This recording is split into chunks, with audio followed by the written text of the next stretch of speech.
ونصلي ونسلم على رسوله الكريم أما بعد فأعوذ بالله من الشيطان الرجيم بسم الله الرحمن الرحيم يضل به كثيرا ويهدي به كثيرا صدق الله مولانا العلي العظيم وصدق رسوله النبي الأمين ونحن على ذلك لمن الشاهدين والشاكرين والحمد لله رب العالمين.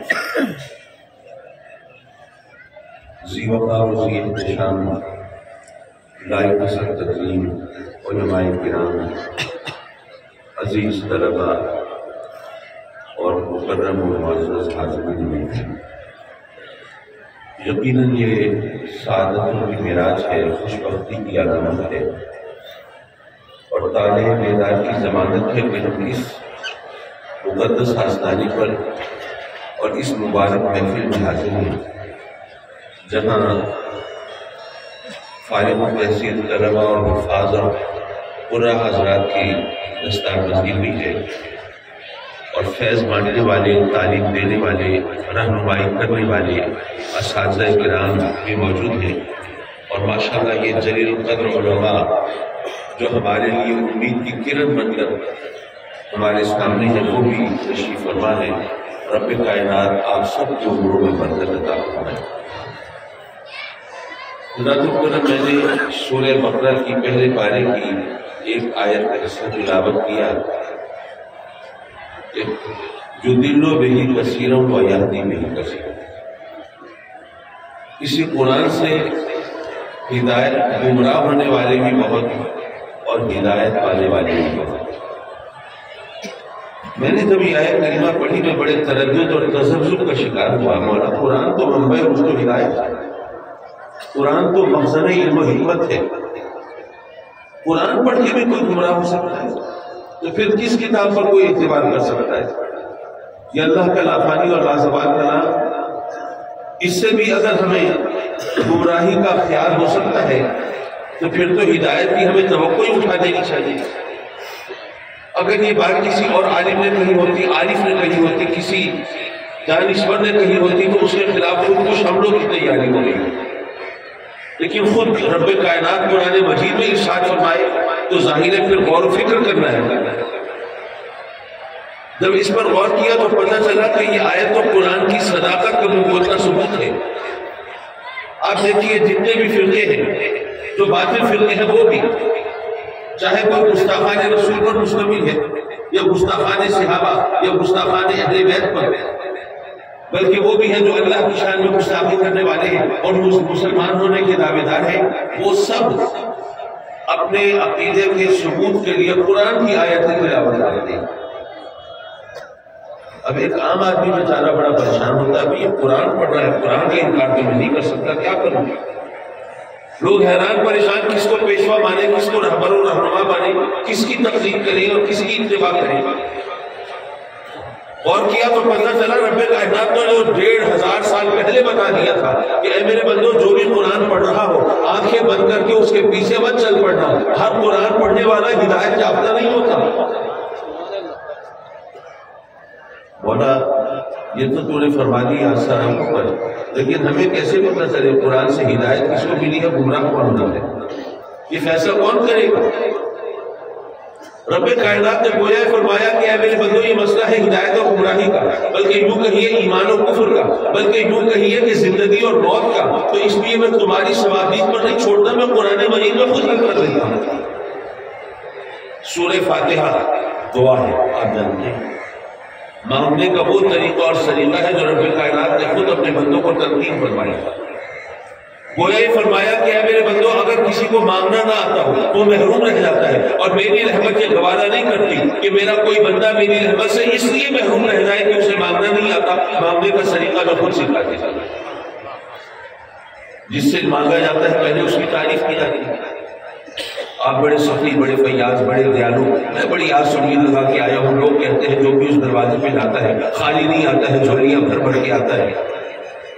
پہلے سخی کی تعریف کی، پھر اپنی بے کسی لاچاری کا نقشہ کھینچا کہ میں بڑا غریب ہوں، نادار ہوں، اللہ شکر گزار ہوں، بے حیثیت ہوں، گھر میں دانے اگے ہیں اور بچے بے روزگار ہیں، بچیاں گھر میں بیٹھی ہیں، جہیز نہ ہونے کی وجہ سے ہاتھ پینے کرنا دشوار ہو گیا ہے، کروں تو کیا کروں؟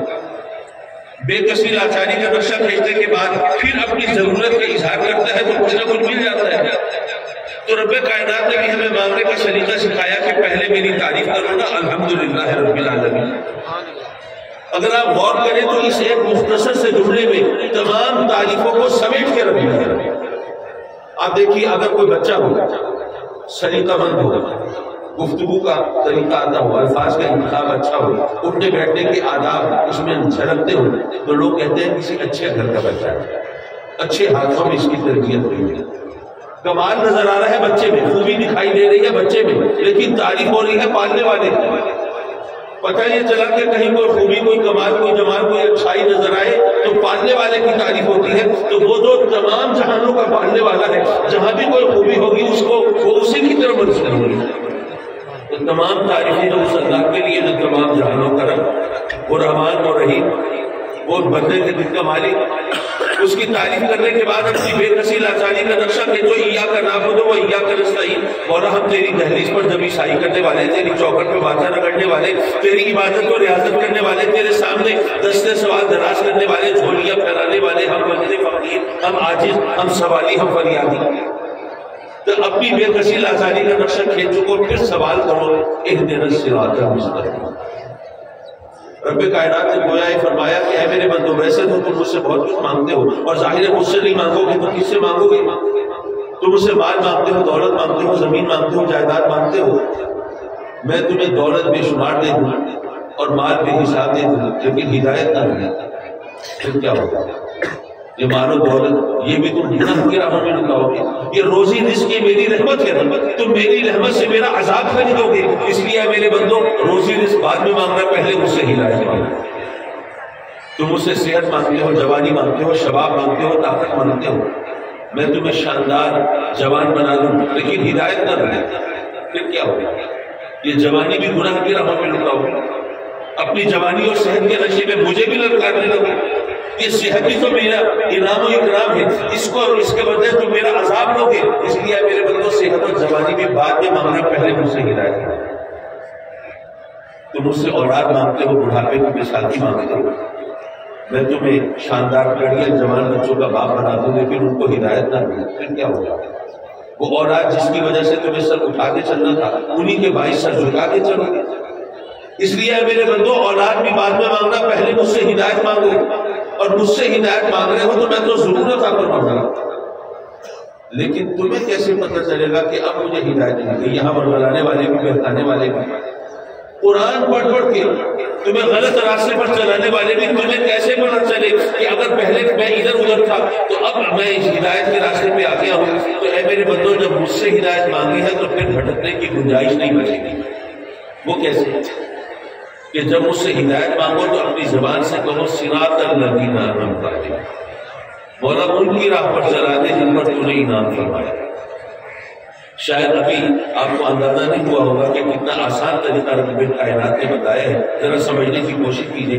فرض کیجیے آپ یہاں پیر جو روڈ پہ رہتے ہیں، آپ کا کوئی عزیز، کوئی دوست آ رہا ہے کراچی، وہاں ایئرپورٹ پہ باہر کے ملک سے، آپ انہیں اس کو ریسیو کرنا ہے، آپ یہاں سے جاتے ہیں۔ فرض کیجیے آپ کے پاس اپنی گاڑی ہے، آپ کی سواری ہے، اپنا ڈرائیور ہے، آپ یہاں سے کراچی کی طرف روانہ ہوتے ہیں، کراچی شہر میں انٹر ہوتے ہیں تو گاڑی کھڑی کرتے لوگوں سے پوچھتے ہیں، بھائی میں وہ پیر جو روڈ سے آیا ہوں، ذرا مجھے ایئرپورٹ کا راستہ بتا دو۔ لوگوں نے سوچا اتنی دور سے آیا ہے، اس کو ذرا تفصیل سے بتا دینا چاہیے۔ آپ کو بتانا شروع کیا، دیکھیے سامنے راؤنڈ اباؤٹ ہے، اس سے یوں اٹھ جائیے گا، پھر فلائی اوور آئے گا، اس کے اوپر سے گزر جائیے گا، پھر فلاں چوک آئے گا، اس سے فلاں سڑک پہ چلے جائیے گا، پھر فلاں پل آئے گا۔ آپ سن کے حیران پریشان، بھائی پیر جو بورڈ سے آیا ہوں، وہاں اتنے پل نہیں ہے، وہاں پہ اوور ہیڈ برج نہیں ہے، وہاں پر اتنے چوک نہیں ہے، راؤنڈ اباؤٹ نہیں ہے، وہاں پہ اتنے راستے نہیں ہیں، اتنی گاڑیاں نہیں ہیں، اتنا ہجوم نہیں ہے، یاروں میں اتنے 100 کلومیٹر سے آیا کھڑا ہوں، اب چند 10-20 کلومیٹر کی بات رہ گئی ہے، خدا کے لیے مجھے ایئرپورٹ تک پہنچا دوں۔ ایک بندہ آپ کے پاس آیا، ایئرپورٹ جانا ہے، پریشان کھڑے، پریشان مت، اور تمہاری خوش نصیبی اتفاق سے میں بھی ایئرپورٹ جا رہا ہوں، تو ایسا کرو کہ اپنی گاڑی میری گاڑی کے پیچھے لگا دو، سیدھے ایئرپورٹ پہنچ جائیں گے۔ سڑکوں کے نام پڑھنے کی ضرورت نہیں، جگہ جگہ رک کے لوگوں سے راستہ پوچھنے کی حاجت نہیں، بس ایسا کرنا اپنی گاڑی میں ہی گاڑی کے پیچھے رکھنا، ادھر ادھر مت ادھر سیدھے ایئرپورٹ پہنچ جائیں گے۔ یارو اس سے آسان راستہ کوئی ہو سکتا ہے؟ رب کائنات نے بھی فرمایا کہ اے میرے بندو تمہیں کیا پتہ ہدایت کا راستہ کون سا ہے؟ تو ایسا کرو کہ جو میرے انعام یافتہ بندے ہیں نا ان کے پیچھے چل پڑو، تمہیں بھی ہدایت مل جائے گی۔ مولا لیکن تیرے انعام یافتہ بندے کون ہیں یہ پتہ کیسے چلے؟ یہاں تو ہر ایک بابرگس کا ہے۔ زمیندار کہتا ہے مجھ پر انعام نہ ہوتا اتنی اچھی فصل کیسے ہوتی؟ دکاندار کہتا ہے مجھ پر انعام نہ ہوتا اتنی سیل اتنی بکری کیسے ہوتی؟ صنعتکار کہتا ہے مجھ پر انعام نہ ہوتا 1 کی 10 فیکٹریاں کیسے بنتی؟ اور چشمے بدور سیاستدان بھی کہتے ہیں ہم پر انعام نہ ہوتا الیکشن میں کامیاب کیسے ہوتے، حکومت کیسے بنتی؟ تو مولا ہمیں کیسے پتہ چلے کون انعام یافتہ بندہ ہے؟ رب کائنات نے فرمایا کہ اے میرے بندو یہ بھی میں تمہاری ثوابیت پر نہیں چھوڑ رہا، یہ مسئلہ بھی قرآن میں حل کر دیتا ہوں کون ہے میرا انعام یافتہ۔ وَمَن يُطِعِ اللَّهَ وَالرَّسُولَ فَأُولَٰئِكَ مَعَ الَّذِينَ أَنْعَمَ اللَّهُ عَلَيْهِم مِّنَ النَّبِيِّينَ وَالصِّدِّيقِينَ وَالشُّهَدَاءِ وَالصَّالِحِينَ۔ کون ہے انعام یافتہ بندے؟ وہ نبی ہیں، وہ صدیق ہیں، وہ شہداء اور صالحین ہیں، ان کے پیچھے چلو گے تو ہدایت ملے گی۔ حضرت مکرم نبی تو نبی ہے، اس میں تو ظاہر غلط فہمی کی کوئی گنجائش نہیں۔ جہاں تک صدیق، شہید اور صالح، اگر یہ مفتیان کرام، یہ علماء اہل سنت اگر اجازت دیں تو میں ان تینوں کو لفظ ولی سے تعبیر کر سکتا ہوں۔ صدیق بھی ولی، شہید بھی ولی، صالح بھی ولی۔ اللہ فرماتا ہے کہ تمہیں ہدایت کیسے ملے گی؟ جب تم انعام یافتہ بندوں کے پیچھے چلو گے۔ انعام یافتہ بندے کون ہیں؟ وہ نبی ہیں اور ولی ہیں۔ پتہ چلا تم نبیوں اور ولیوں کے پیچھے چلو گے تو ہدایت ملے گی۔ اب مسئلہ بالکل صاف ہو گیا، بھٹکنے کی گنجائش نہیں رہی۔ تھوڑی سی عقل اپنی استعمال کر لیجیے۔ علماء تو ادھر بھی ہیں ادھر بھی ہیں، یضل بہ کثیرا و یہدی بہ کثیرا، یہ بھی قرآن پڑھتے ہیں وہ بھی قرآن پڑھتے ہیں، یہ بھی حدیث پڑھتے ہیں وہ بھی حدیث پڑھتے ہیں، یہ بھی ماشاءاللہ دکھائی دیتے ہیں اور وہ بھی ماشاءاللہ شکم والائے شکم داڑیاں رکھتے ہیں۔ کون ہدایت چاہتا ہے؟ کیسے پتہ چلے؟ بڑا سادہ اور آسان سا نسخہ مل گیا، جو قرآن پڑھ کے نبیوں اور ولیوں کے پیچھے چلے اس کو ہدایت ملی، اور جو قرآن پڑھ کے ولیوں اور نبیوں اور ولیوں کے پیچھے پڑ جائے پھر وہ تو گمراہ ہو گیا۔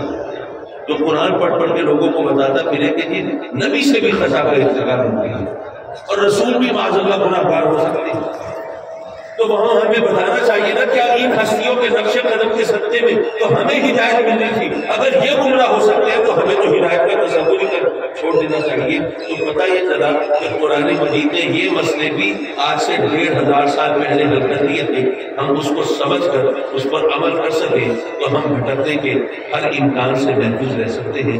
الحمدللہ جامعہ راشدیہ کا یہ اعزاز اپنی جگہ کہ یہاں پر ہدایت کے راستے پر چلایا جاتا ہے اور لوگوں کو یہ اسلام کی روح جو ہے وہ کھول کے پلا دی جاتی ہے، ان کے بھٹکنے کا کوئی امکان باقی نہیں رہتا۔ رب کائنات اس آستانے کو، اس ادارے کو، ان علماء کو باقی رکھتا ہے۔ وآخر دعوانا ان الحمدللہ۔